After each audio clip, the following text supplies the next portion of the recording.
The production of this program is made possible thanks to the support of the following and viewers like you. The reasons why children end up on the streets are complex.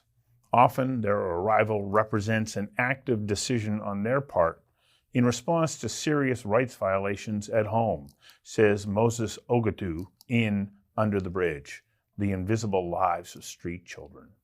Ogutu was a child of the street for 5 years. Today, he is an international business and trade lecturer at the African Leadership University and a 2017 Mandela Rhodes Scholar. Ogutu's life journey is proof that children who end up on the street can and do rise above the challenges they face. Ogutu points out that homelessness among youth is a global problem, and in each jurisdiction, the reasons a child arrives on the street are both individual and eerily similar worldwide. Krista Thompson, the past CEO of Vancouver's Covenant House, agrees. She says there are many reasons and many successful intervention strategies that work to help young people who clearly have smarts and grit and problem-solving abilities to move forward toward a more positive future. One such strategy is relentless support, a program that Covenant House offers. I invited Krista Thompson to join me for a conversation that matters about ensuring young people are not forgotten, are visible, and supported to grow, develop, and most importantly, realize their potential. Krista, welcome. Thanks, Stu. I think all of us, when we see a young person living on the street, have to be very careful that we don't go, oh, well, there's a lost life, because that's not a foregone conclusion, is it? It's not. Absolutely not. And, with a couple of, interventions, the trajectory can be very different. And if you can kind of interact at a moment in time in a young person's life, you can change the trajectory of that young person's life. We've seen it, we do it. And, always trying to do more of it. Young people are, they've never sat down and said, I want to be a homeless person. Didn't happen. So, they're there for a whole variety of reasons. And, poverty's often right at the top of the list, which has led to somehow family breakdown, which is second on the list. Experience with government care is probably 50% of the time a young person's been in care.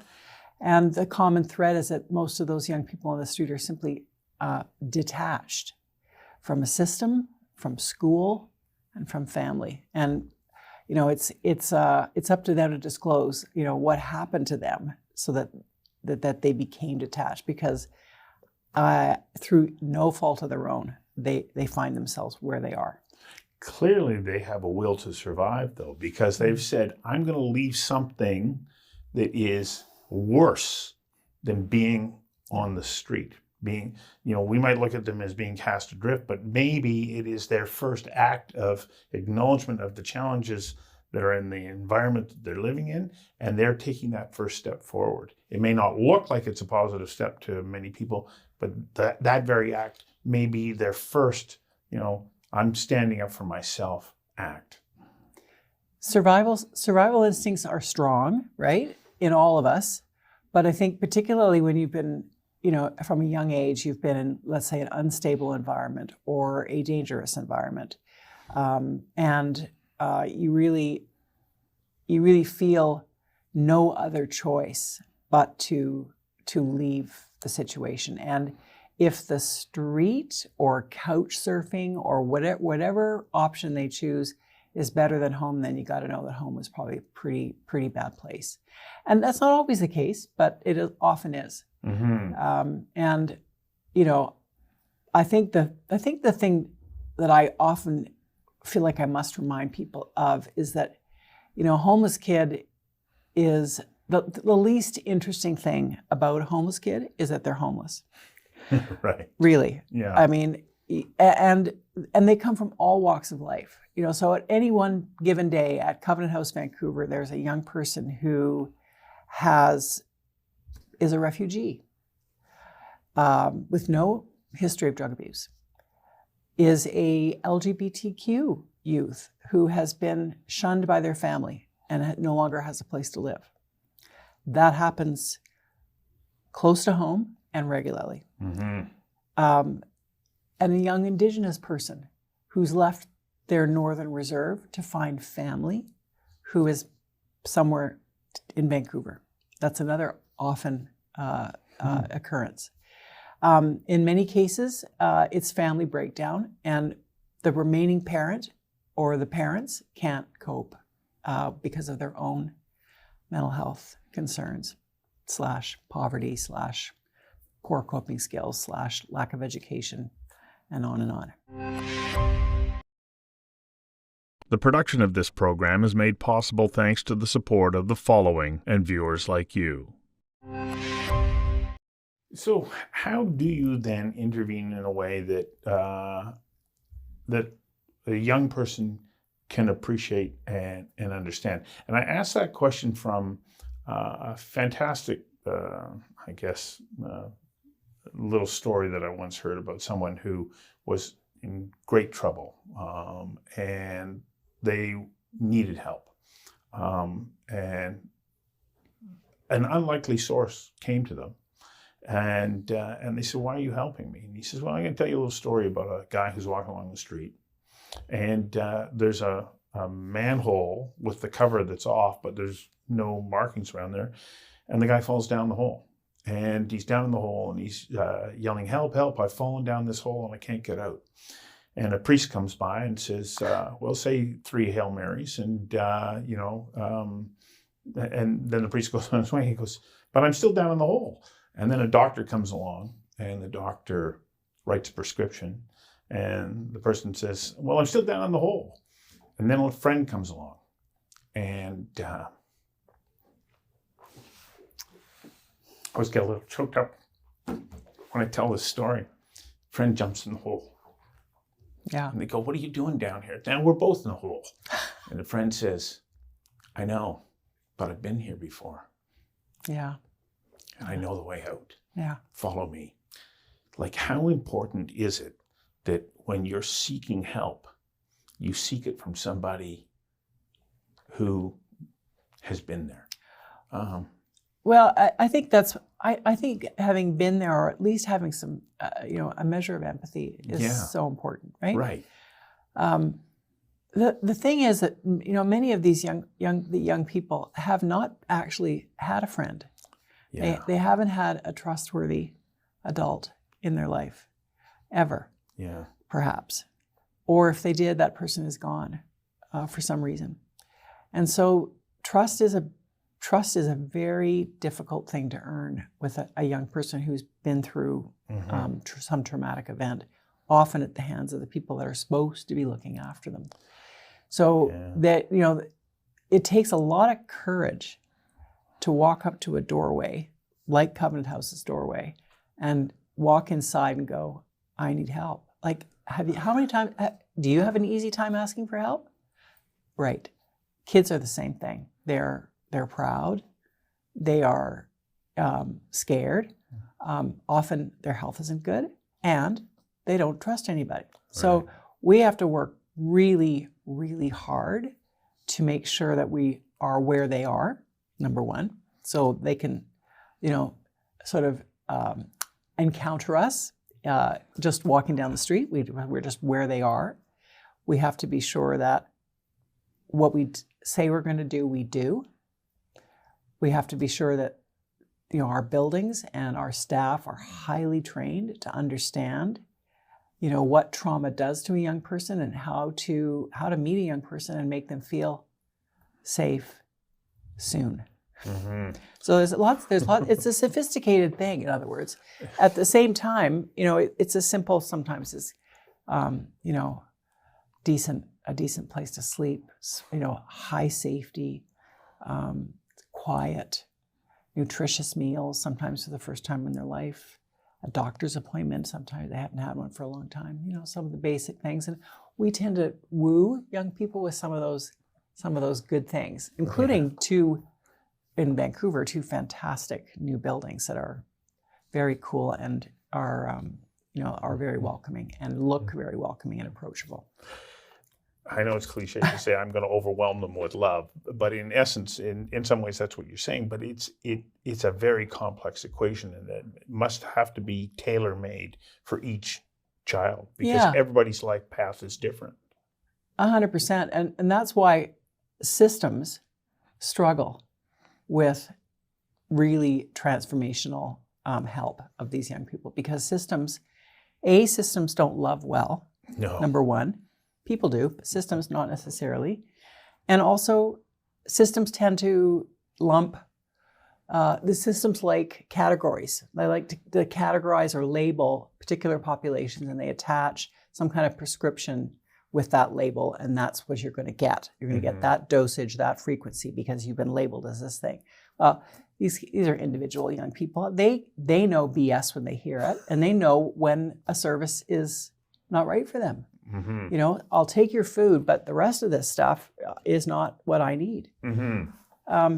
And sometimes it can take months before a young person trusts us enough to A, accept any help, but B, to then take the next step. Once nutrition and safety and sleep and their immediate medical needs are met, now what? Okay, right. Now you can start to move up the hierarchy of needs about where do you go. Yeah. Exactly. Yeah. Exactly. And, the question for a young person is, so where do you see yourself? What do you dream about? How would you get there? Well, I dream about this, but I have absolutely no idea how to get from where I am today to an architect or a doctor or a tradesperson or some of the things that kids just, dream about doing. So why? What presents that challenge for them to be able to envision a future and then to work towards it? Well, we were talking off camera about what it's like to be someone who's hasn't been able to stop in survival mode long enough to actually contemplate what their next steps might be, because they're in constant survival mode. And, we're learning so much about brain science, right? And we know what the lizard brain is doing and how judgment just shuts off and you're operating out of straight survival. And so it's just one foot in front of the other, off and running. Mm-hmm. It may be 5 or 10 minutes out, and that's about it. Well, and these are young people too, right? So we know that their brains haven't finished developing until they're 25 years of age. So on average. Average, some of us a little later. But we're asking a young person who's detached from family, detached from systems, traumatized probably, not in great health, whose brain hasn't finished developing, their judgment center is not complete. Mm-hmm. And despite all that, they often, can pull it off. And sometimes they need a hand, so planning, attending school, showing up for jobs on time, all those things become very difficult because they haven't necessarily had experience with that, nor have they had role models that provide a picture of what that life might look like. The production of this program is made possible thanks to the support of the following and viewers like you.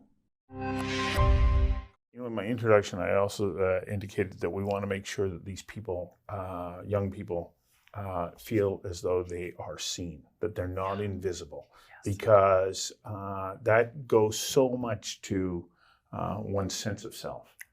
And so how do you help to get them over that hurdle? Because if they've been on the street, they know what it's like to be invisible. How do you help them grow into that position where they go, I have a right to be here and to be seen?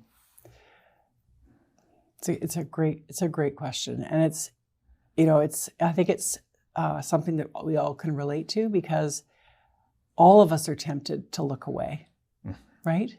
I mean, when you see, it's so sad to see the people in living in conditions that we don't even know why, given that we have a social safety net here in Canada. Why is this young person or older person, living in the outdoors, exposed the way they are? I think we're all it's very hard for many of us, deeply saddening and frustrating too, because we don't know how to help. But, just sometimes the simple act of looking someone in the eye and saying, even though I don't have money to give you, or I can't do that for you, I see you. Yeah. Like literally make eye contact with someone. And, with a smile on your face, and with a good morning. And because lots of these folks don't even expect that, as to see it. But I'd say that, working with young people at Covenant House, often we convey that message not through words. Words are one thing, but actions are the other thing. Right. So, if again, following through on what you promised to do is something that's unusual often for a young person in these situations. They're not used to people doing that. They're not used to people doing what they say they're going to do. So we talk about, this is what we're going to offer you, and we do. So through walking through the door of a Covenant House site in Vancouver, there's an unspoken message. It's a beautiful space. You deserve a beautiful space, brackets. There's a person that comes and greets you, friendly, welcoming, non-judgmental, which says, I accept you. You are okay. You are welcome here. And we're happy that you're here. And we say that, we obviously do say that in words, but we say it in the way that we deliver services too, and the way that services look, and the beautiful food that we produce. I mean, we're not pulling a box out of a freezer and sticking it in a microwave. We actually take the time and employ staff in our own kitchens to create a beautiful, balanced, and beautiful looking meal consistently every single time they sit down for a meal. Those kinds of things are often say much more than words do about how we feel about them and what they deserve. So in that, I hear, I respect you. And when you respect somebody, you set aside any minor differences that you have, and you find ways to work together and move forward. The benefit, and I think that it's incumbent upon all of us, is to recognize that the benefit to all of us is that if we play a role in helping somebody else realize their potential, not what we think their potential is, but their potential, the benefits are felt everywhere. Yeah, I mean, and as any parent knows, if it's your idea, it's probably less of a good idea than if it's your kid's idea, right? It just is the way humans are made, and I think it's great. And once a young person understands what their options are, they choose great options, and they get to, at Covenant House, they get to explore. They'll meet someone who's practicing architecture. They have an opportunity to be mentored by somebody who's practicing architecture. What are the steps? How do you get to be an architect? What does it take? And, anyway, I could talk for days about the kinds of services that we offer that I think are part of a successful model. But there's probably some key pieces of the model that I would like people to understand need to be part of a successful service. So if I can talk about one of them, which may surprise you, maybe it won't surprise you, but it's the type of funding model that Covenant House has that I think has been a big part of the success of the organization. And I talk about funding models because, it's so challenging for some of my colleagues who are funded solely by or primarily by government contracts to be able to be agile enough and provide the dynamic kind of programs that are required, because government takes time to change its mind about the kind of contract work you will be doing to be paid by government. So policies change, funding requirements change, and people are sort of going guardrail to guardrail, trying to conform to the current policy preferences of the current government, which may last a year, 2 years, certainly never longer than 4 years. Right, and may not necessarily be indicative of the needs. Well, sometimes they are, absolutely, but they're not the only needs. And the thing is, an array, there's no silver bullet to this problem. This, getting back to the idea of wicked problems, there's an array of supports that need to be coordinated and delivered Yeah. where people are at. I mean, that basic concept makes sense to everybody, right? Right. But you know, as crises come and go, crack cocaine was a crisis that came and went, sort of. The fentanyl crisis obviously is with us and has, you know, maybe with us for a while. You know, governments do try to respond to those things as they emerge, but the government has a difficult time being agile. Because they're not as agile. Exactly. Right. So what is it about the Covenant House funding model that gives you that freedom? we fundraise to private individuals like you and I. Yeah. And sometimes, you know, our fundraising is to literally talk to thousands of people. You know, we have 50,000 individual donors that support Covenant House. And that's not an inexpensive exercise. No. We invest in fundraising because it produces the ability to be agile and develop the kind of programs that we need to develop to serve kids. And we've figured out a sustainable fundraising model that year after year after year, we can consistently deliver the kinds of programs that they need. We consistently staff the programs with staff that are qualified and very experienced because we haven't had to lay them off because a contract ended. The production of this program is made possible thanks to the support of the following and viewers like you. What I like about this model is that it also gives a whole host of people who want to help, but feel that they can't step up with a significant amount. But there is also some benefit in the act of giving as well, that they then get to feel like they've been a part of different outcomes. Yeah, it's as a fundraiser, you know, it's great to be a catalyst for that feeling with people. It's a beautiful thing to watch, you know, and to be able to bring people into proximity with young people who are receiving the benefit. Obviously, is quite wonderful to watch.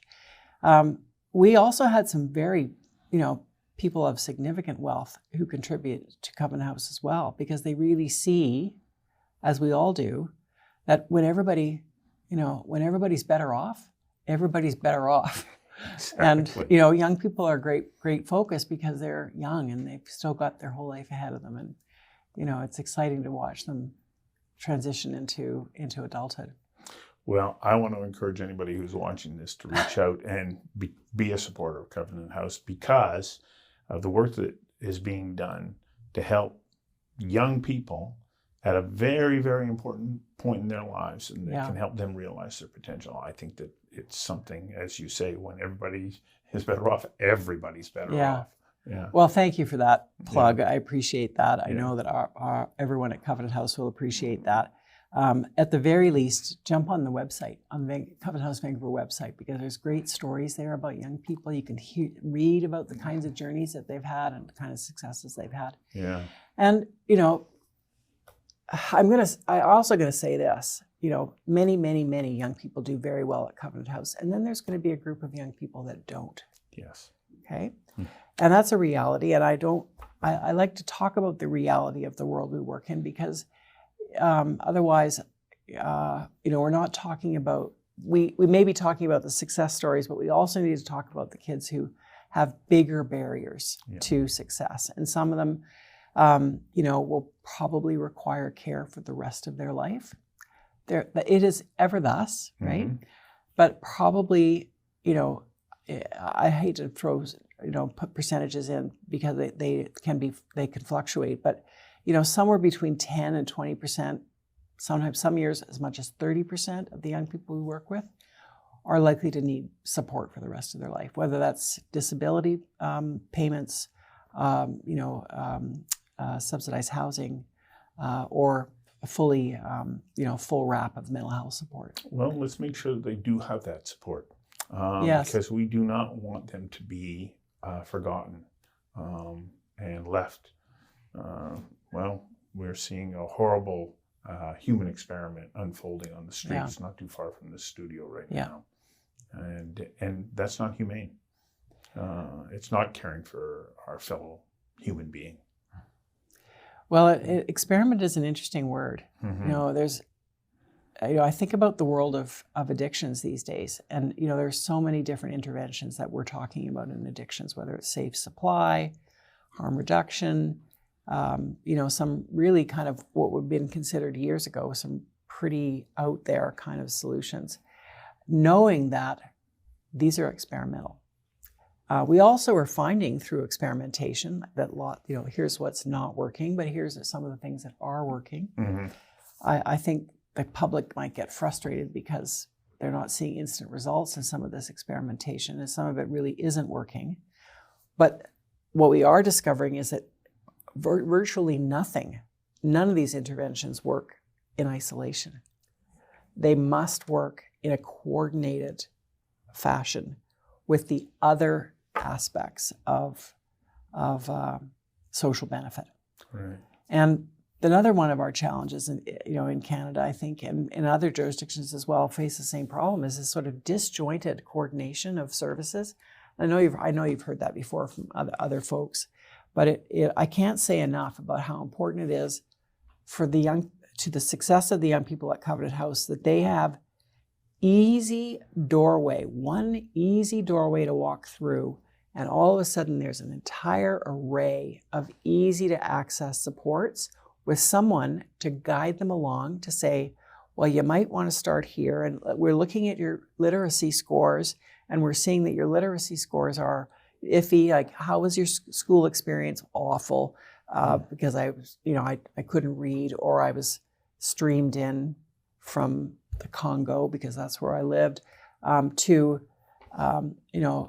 being able to help. Okay, good. Walk through this door, young man. Mm-hmm. And we have a homework coach that will work with you to help you with your literacy skills, so that when you are taking your adult ed program, your reading is going to start to improve. Right. Here's another doorway. It's the dentist.